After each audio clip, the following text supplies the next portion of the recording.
හරි 19 වෙනි ගාන වෘත්ත චලිත ගානක්. ඔය ගුරුත්වාකර්ෂණ නෙමෙයිනේ. ගුරුත්වාකර්ෂණ මුවාවෙන් තියෙන වෘත්ත චලිත ගානක්. ඒතර වෘත්ත චලිත කියන්නේ අපි ඒක තීරණ මතක් කරගෙන ඉමුකෝ. වක්‍රාකාර මාර්ගයේ ගමන් කරනවා නම් මාර්ගයේ ඔන් තියරි වක්‍රාකාර මාර්ගයක ගමන් කරනවා නම් මාර්ගයේ යම්කිසි ලක්ෂයක වක්‍රතා අරය r නම් මම මොකද කියලා කියන්නම්. වක්‍රතා අරය r නම් වක්‍රතා කේන්දර දිශට ත්වරණයක් තියෙනවා. ඒක තමයි v වර්ග බෙදීම r කියලා කියන්නේ. ඒකට තමයි කේන්ද්‍ර අභිසාරී ත්වරණය කියලා කියන්නේ. වෘත්තයක් වෙන්න ඕනේ ඕන වක්‍රාකාර මාර්ගයක. ඒතර මෙතන වක්‍රතාරය මනින්නේ මෙහෙමයි. මෙන්න මෙතනට ස්පර්ශකයක් වෙන විදිහට වෘත්තයක් අඳිනවා. අර ලස්සනට ස්මූත් එකේ ස්පර්ශ කරන වෘත්තයක් අඳිනවා. අන්නේ වෘත්තය අරය තමයි වක්‍රතාරය. වෘත්තයේ කේන්ද්‍රය තමයි වක්‍රතා කේන්ද්‍රය. ඒතර මෙතන ස්මූත් එකේ ඇඳුත් මේ වගේ එකක්. වක්‍රතාරය අඩුයි. කේන්ද්‍ර අභිසාරී ත්වරණය වැඩි. මෙතන ලොකු වෘත්තයක්. බෝඩ් එකකින් එහාට යන වක්‍රතාරය.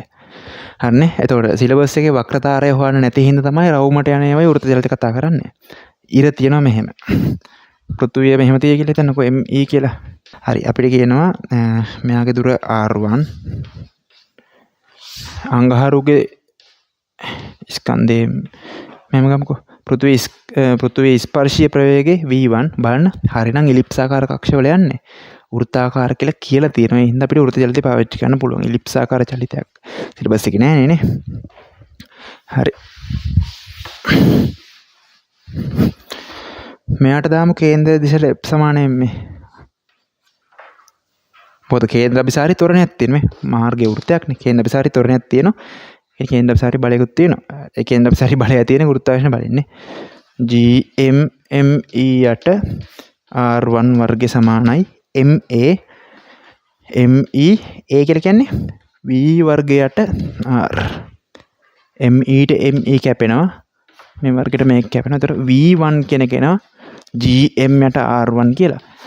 බලන්න මෙයාගේ ස්කන්ධෙම තරම් දාපැතුන්නේ නැහනේ V1 කෙනෙක්. අපිට මේ විදිහටම ලියන්න පුළුවන් නේ V2ත් GM යට R2 කියලා දාලා. මොකද අර ස්කන්ධ වැඩක් නැහනේ අපිට. ඒතර ගානේ අහන්නේ V1 බෙදීම V2 කියන අනුපාතය.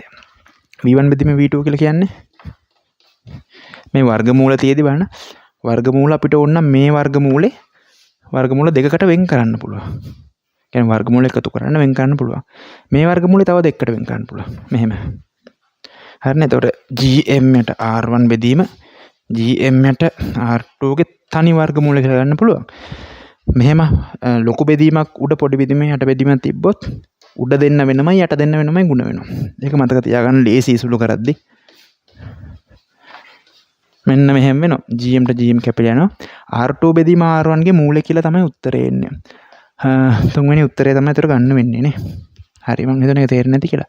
අර සුළු කිරීම පොඩ්ඩක් මතක් වෙච්චලා කියන්නම්. ඒක පොඩ්ඩක් ලියා ගන්න මේ සුළු කිරීම.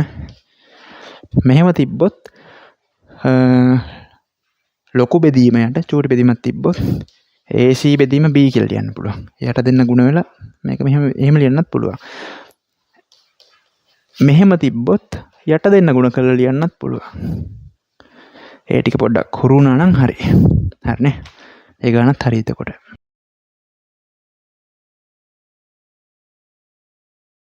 අපි 15 වෙනි ගාන බලමු. මේකට අදාළ තියරි නම් කලින් කතා කෙරුණා ඕන තරම්. මේක පොඩ්ඩක් බලමු. වෘත්ත චලිතය තියෙන්නේ මේ උඩින් පේන විදිහ මේ පැත්තෙන් පේන විදිහ. ඒතර මෙයා කරකවනවලු භ්‍රමණ වේගය අනුරුත් දෙයක් 30යි RPM. RPM කියන්නේ rounds per minute කියන එක. කියන්නේ විනාඩියට පරිභ්‍රමණ. කියන්නේ තප්පර 60ට සිදුවන කෝණික විස්ථාපනය බලමු. තප්පර 60ට වට 30ක් යන කතාව ඇත්ත. වට 30ක් කියන්නේ කෝණික විස්ථාපනය ගත්තොත් 2π නේ. ඒ කියන්නේ එක වටයක් යද්දි කෝණික විස්ථාපනය 5 කියලා දෙයක් යනවනේ. 2π නේ. ඒතර එක තප්පරයකදී සිදුවන කෝණික විස්ථාපනය 5. එක තප්පරයක සිදුවන කෝණික විස්ථාපනය කියන්නේ කෝණික ප්‍රවේගය නේ. ඔමේගා එනවා 5 කියලා. අපිට 5 3 කියලා ගන්න කියලා දෙන්නේ. ඔමේගා 3යි කියලා එනවා. ඕක ගන්න තව ක්‍රමයක් තමයි ඔමේගා සමානයි 2πf කියන එක. මෙන්න මේකට කියනවා RPM වගේ අගයකට කියනවා භ්‍රමණ සංඛ්‍යාතය කියලා. එතකොට 2πf කියන්නේ භ්‍රමණ සංඛ්‍යාතය. හැබැයි ආදේශ කරන්න ඕනේ තප්පර වලින් නේ. තප්පරයට වලින්. විනාඩියකට කියලා තියෙන තප්පරයට වලින්. එතකොට විනාඩියකට 30යි නම් තප්පරයකට භාගයයි නේ.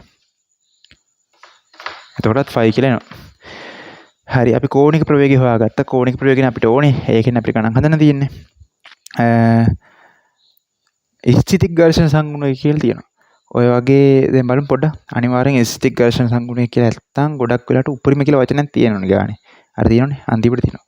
ලිස්සා නොවන උපරිම දුර කියලා. ඔය උපරිම කතන්දර තිබ්බොත් මුකුත් ඕනේ අපි සාමාන්‍ය දුරකට හදමුකෝ. උපරිම දුරක් ඕනේ නැහැ අපිට. නිකන් සාමාන්‍ය r කියලා දුරකට හදමුකෝ. පස්සේ අර උපරිම දුර අසමානතාවය වලින් ගානට එනවා. ඒක නිකන් වෙනවා. ඒතර මෙයා වෘත්ත චලිතනේ දෙන්නේ. කේන්ද්‍ර දිශාවට තමයි ඝර්ෂණ බලය තියෙන්න ඕනේ. ඝර්ෂණ බලය මෙන්න මෙහෙට තියෙන්න ඕනේ. අබිලම් ප්‍රතික්‍රියාව mgටම සමාන වෙන්න මේ කාසියේ ස්කන්ධෙටමනේ. මොකද උඩ පහළ මෙයක් යන්නේ උඩ පහළ යන්නේ නැහැ. ඒ කියන්නේ උඩ අතර සමතුලිතයි මේ අතර සමතුලිත නැහැ. හරි දැන් කේන්ද්‍ර දිශාවට f සමාන m දාමු. ඊට කලින් අපි මේක බලලිමු. f කුඩා හෝ සමානයි mu ස්ථිති කාරණේ නේද? ඒ කියන්නේ f කුඩා හෝ සමානයි 0.36යි mgට. ඔන්න ඔක අපි පොඩ්ඩක් ලියාගෙනමු. මෙතනින් තමයි අර උපරිම කතාව අහුවෙන්න ඕන බලන්න. මට f සමානයි මෙතන කේන්ද්‍ර පැත්තට. f සමානයි m r ඔමේගා වර්ගය. ඔමේගා අපි දන්නේ. එහෙමයක් එනවා. එතකොට අපිට මෙතන g 10යි කියලා ගන්න වෙනවා. 3.6 m කියලා ගමුකෝ. මොකද g ගාගයක් දීලා නැහැ නේ පේපරේ මුල ඇති සමහර විට බලන්න. ඔව් මුල තියෙන g සමානයි 10 කියලා ගන්න කියලා තියෙන මුල. එතකොට අපි කරන්නේ මේ f ගන්න මෙතනට ආදේශ කරමු. 9යි mr 3.6යි m කියලා එනෝනේ. දැන් අසමානතා දෙපැත්ත සුළු කිරීම බලමු. අසමානතා දෙපැත්තේ අනිත් හැම දෙයක්ම සමාන ලකුණු වගේ. ඒ කියන්නේ මෙයා මෙහෙට අරගන්න පුළුවන්. මෙයා මෙහෙට ගත්තා ඍණ වෙනවා. මේ පැත්තේ බිඳුවයි. එහෙම ඕන දෙයක් කරන්න පුළුවන්. එක දෙයයි කරන්න බැරි. ඍණ සංඛ්‍යාව වලින් බෙදන්න ගුණ කරන්න බෑ. ඒ කියන්නේ මෙයා ඍණ එකෙන් බෙදුවොත් නෑ මෙහෙම ගමුකෝ. මෙයා නෑ හිතන්න මෙතන තිබ්බ කියලා ඍණ 9 අපිට මේක ඍණ 9න් මෙහෙ ඍණ 9න් මෙහෙම යටට ගන්න බෑ. ඍණ ගන්නව නම් අසමානතාවය මාරු කරන්න ඕනේ. පැත්ත මාරු කරන්න ඕනේ. නිකන් මේ වගේ ඍණ 10යි r HR මොකක් හරි HR නෝඩ් වගේ තිබ්බ කියමුකෝ. 10 මේ පැත්තට ගන්නව නම් ඍණ 10 මේ පැත්තට ගන්නව නම් මේක මාරු කරන්න ඕනේ. මෙන්න මෙහෙම ගන්න ඕනේ. මෙතන ඍණ මුකුත් නැහැනේ. අපිට නෝමල් විදිහට කපලා දාන්න පුළුවන්. 36 3.6 කියන්නේ 36 වතාවක් 10 ඍණ එකනේ. 4යි කියලා කපන්න පුළුවන්. ඒතර r මෙහෙම එනවා 0.4යි කියලා බලන්න. r 0.4ට සමාන වෙන්නත් පුළුවන් අඩු වෙන්නත් පුළුවන්. කියන r ට ගන්න පුළුවන් උපරිමගේ කීයද? 0.4 මීටර. 40 සෙන්ටිමීටර් නේ. ඒ කියන්නේ උපරිම කියන එක අන්තිමට එන්නේ. උපරිමවම කතන්දර අන්තිමට එන්නේ අපිට මුලින් වැඩක් නෑ ඒවා. හරිනේ.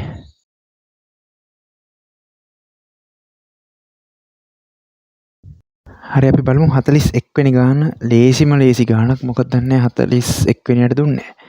බලත් ලකුණු කරලා තියෙනවා ඒකේ.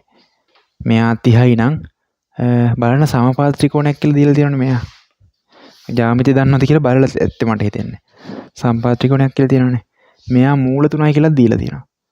එතකොට බලන්න මෙයා මූල 3 මෙයා 60යිනේ සම්පාදන. එතකොට මෙයා 90 වෙන්න ඕනේ.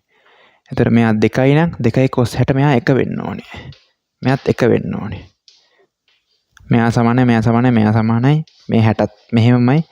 අනිවාර්යයෙන් මෙයා 30 වෙන්න ඕනේ මෙතන. එතකොට මෙතන ආතතිය 2t මෙතන t බර mg. සිරස් අතට එහෙම යන්නේ නැහැ. සිරස් සමතුලිතයි. ඒ කියන්නේ 2t cos 60 සමානයි t cos 60 ධන mg. එතකොට මෙයා මේක වෙනවා. එතකොට mg සමානයි t බෙදීම 2 වෙනවා මෙතනදී. ඊට පස්සේ බලමු මේක ලියන එක අපරාධිතයි. මම මේ පැත්තට f සමානයි මෙතනම කේන්ද්‍රය පැත්තට. මේක යන්නේ මෙහෙම කියලා හිතුවොත් අර වෙන්නේ මේක 2t cos 30 ධන t cos 30 සමානයි m r ඔමේගා වර්ගය. r ඔමේගා වර්ග. ඒතර මූල තුන කපලා දාලා මෙහෙම ගන්න පුළුවන්. t බෙදීම 2 වෙනකොට mg දාන්න පුළුවන්. ඔමේගා එනවා මූල 3යි g කියලා. ගන්න පුළුවන් උත්තරේ 3 වෙනි උත්තරේ.